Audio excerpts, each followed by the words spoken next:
ஒரு வழியாக சற்று முன் மணிப்பூரில் கவிழ்ந்தது பாஜக ஆட்சி. மணிப்பூர் முதல்வரை தகுதி நீக்கம் செய்ய வேண்டும். மணிப்பூர் பாஜகவில் உட்கட்சி மோதல். அதாவது உலக அளவில் இஸ்ரேல், காசா, ரஷ்யா, உக்ரைன் நாடுகளுக்கிடையே மோதல் நடைபெறும் சூழ்நிலையில் உயிரிழப்புகள் பல லட்சத்தை நெருங்கி வருகின்றன. அதன் ஒரு பகுதியாக அப்பாவி குழந்தைகளும் பெண்களும் கொத்து கொத்தாக கொன்று குவிக்கும் சூழ்நிலையும் நிலவி வருகிறது. இந்த நிலையில் குழந்தைகள், பெண்கள் ஆகியோருக்கு எதிராக முன்னெடுக்கப்படும் வன்முறையில் இந்தியாவுக்கும் விலக்கில்லை என்பதற்கு மணிப்பூர் கலவரம் ஓர் தவிர்க்க முடியாத எடுத்துக்காட்டாக அமைந்துள்ளது. அதாவது மணிப்பூர் கலவரம் தொடங்கி ஓராண்டை கடந்த நிலையில் நூற்றுக்கணக்கான பெண்கள் பாலியல் துன்புறுத்தல் செய்யப்பட்டு கொலை செய்யப்பட்டும் அப்பாவி குழந்தைகள் நடுத்தெருவிற்கும் வந்ததும் ஆயிரக்கணக்கான குடும்பங்கள் வீணின்றி முகாம்களில் வாழ்க்கை நடத்தும் நிலையும் வந்தது.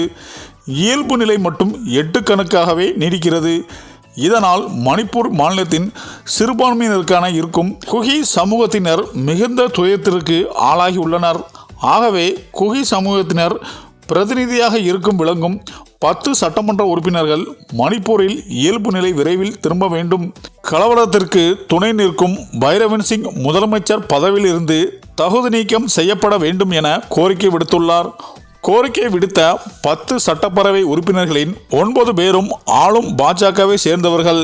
இதனால் வெளிக்கட்சிக்காரர்கள் அரசை விமர்சிப்பதை அரசியல் ஆதாயம் என எழுப்பி வந்த பாஜகவினர் தற்போது வாயெடுத்து போயுள்ளனர்.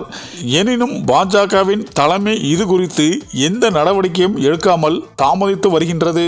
காரணம், மணிப்பூர் முதல்வராக பதவி இருக்கும் பைரவன் சிங் மணிப்பூரில் பெரும்பான்மை சமூகத்தை சார்ந்தவர். அதாவது மெய்தி சமூகத்தை சார்ந்தவர். அவரை தகுதி நீக்கம் செய்தால் தங்களது ஆட்சி கவிழ்ந்து விடுமோ என்ற அச்சம் பாஜகவின் தலைமைக்கு என்றும் எதிர்க்கட்சிகள் விமர்சித்து வருகின்றனர்.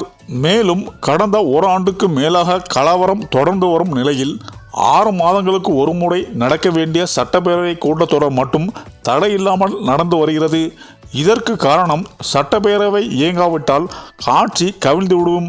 இந்த நிலையில்தான் தற்போது வந்த தகவலின்படி பாஜகவின் ஆட்சியை காப்பாற்றவே தற்போது சட்டப்பேரவை தவிர்த்து வரும் மணிப்பூரில் இப்போ வரைக்கும் அந்த பிரச்சனைகளுக்கு தீர்வு காணவில்லை. இது குறித்து இந்திய அரசிடம் மணிப்பூர் மக்களுக்கு எந்த ஒரு நிதியும் கிடைக்கவில்லை. இதனால் இந்த விஷயத்தை ராகுல் காந்தி அவர்கள் ஐநா சபை மூலமாக உலக நாடுகள் பிரச்சனை தீர்த்து வைக்கும் ஐநா சபைக்கு கொண்டு சென்று தற்போது மணிப்பூரில் ஆட்சி செய்யும் பாஜக முதல்வரை தகுதி நீக்கம் செய்ய வைக்கும் அளவுக்கு ஐநா நடவடிக்கை எடுக்க உள்ளது என அரசியல் வட்டாரங்கள் கூறி வருகின்றனர். சரி, இந்த வீடியோ பற்றிய உங்க கருத்துக்களை கமெண்ட்ல சொல்லுங்க. மேலும் வீடியோ பிடித்திருந்தால் லைக் பண்ணுங்க, ஷேர் பண்ணுங்க, மறக்காம நம்ம சேனலை சப்ஸ்கிரைப் பண்ணிக்கோங்க. நன்றி.